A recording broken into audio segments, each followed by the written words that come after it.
Welcome to the last breakfast. Please enjoy the video. In this video, I will explain how to cook white base. First, let's prepare our fish. Begin by removing the scales, scraping from tail to head. Next, make an incision from the vent to the gills to gut the fish. Thoroughly rinse the cavity under cold, running water to remove any remaining blood or organs. Finally, pat the fish completely dry with paper towels. This step is crucial for achieving a crispy skin when cooking.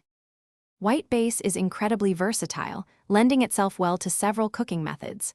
Pan frying is a popular choice, creating a delightful crispy skin and tender, flaky flesh. For a lighter approach, baking with fresh herbs and lemon is excellent. Grilling adds a wonderful smoky flavor, perfect for warm weather. Alternatively, poaching gently cooks the fish, preserving its delicate texture and mild taste. Choose the method that best suits your preference.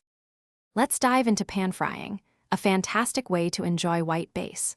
First, heat 2 tablespoons of oil or butter in a skillet over medium-high heat.